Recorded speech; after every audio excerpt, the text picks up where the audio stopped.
एक और बड़ा मुद्दा है छत्तीसगढ़ से, और वो अब एक लेटर के जरिए उठा है। छत्तीसगढ़ के मुख्यमंत्री भूपेश बघेल ने पीएम मोदी को गरीब कल्याण योजना अभियान के संबंध में खत लिखा है। सीएम भूपेश बघेल ने छत्तीसगढ़ के जिलों को इस योजना में शामिल नहीं किए जाने का इस पत्र में जिक्र किया है। बघेल ने यह भी लिखा कि जब छत्तीसगढ़ से सटे राज्यों को योजना में शामिल किया गया तो फिर छत्तीसगढ़ को अछूता क्यों रखा गया।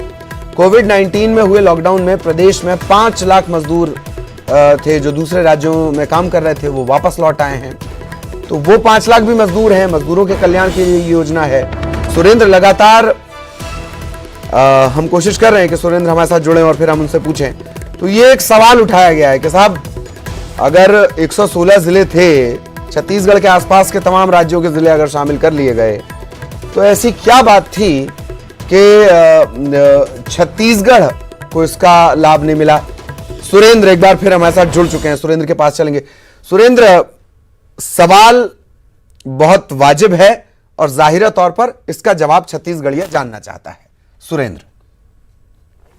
बिल्कुल, जिस तरह से ललित जी ये पूरा मामला है, इसको मुख्यमंत्री भूपेश बघेल ने बाकायदा आज पत्र लिखा है प्रधानमंत्री को कि जिस तरह से जो प्रधानमंत्री गरीब जो कल्याण रोजगार अभियान की शुरुआत कल प्रधानमंत्री नरेंद्र मोदी ने किया था, लेकिन छत्तीसगढ़ को इसमें शामिल नहीं किया गया है।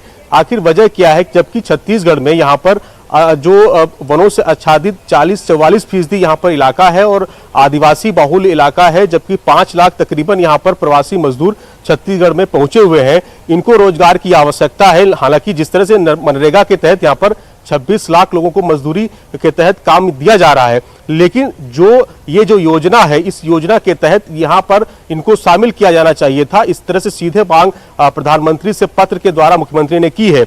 और इसको देखते हुए कल जो कैबिनेट मंत्री रविंद्र चौबे ने भी मांग की थी कि जिस तरह से अन्य जिलों को शामिल किया गया है, छत्तीसगढ़ के आसपास के जो राज्य हैं उनको शामिल कर लिया गया है। आखिर क्या केंद्र को छत्तीसगढ़ मैप में नहीं दिखता है, जब इनको भी शामिल किया जाना चाहिए था। यहाँ पर भी 28 जिले हैं, यहाँ पर भी 5 लाख मजदूर, प्रवासी मजदूर अन्य राज्यों से वापस आए हैं, यहाँ भी इनको आवश्यकता है। लेकिन बीजेपी ने इसमें एक बयान जारी किया है कि जिस तरह से जो एक लिस्ट बननी चाहिए थी, क्योंकि जो इस योजना में जो शामिल वही लोग होंगे जो कुशल कामगार होंगे, जो अच्छे अपने काम में दक्ष होंगे, उनको रोजगार दिया जाएगा। लेकिन छत्तीसगढ़ राज्य ने इस तरह से एक लिस्ट जारी नहीं कर पाई है, नहीं दी थी। बीजेपी का कहना है यहाँ पर, छत्तीसगढ़ बीजेपी का, और यही वजह है कि लाभ नहीं मिल पा रहा है। नहीं हो पाई है। खैर, बहुत बहुत शुक्रिया। मैं रोक रहा हूं सुरेंद्र, आपको बहुत बहुत धन्यवाद आपका इस तमाम जानकारी के लिए।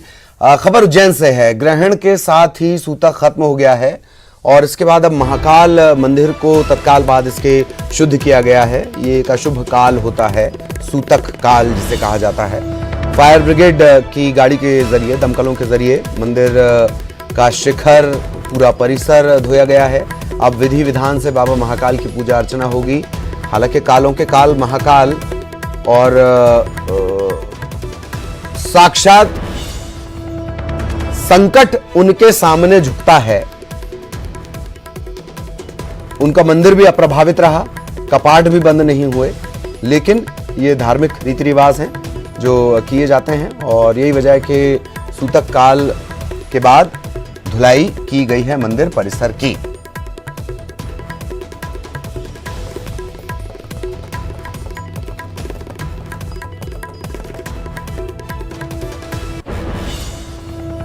और यहां रुकेंगे एक ब्रेक के लिए।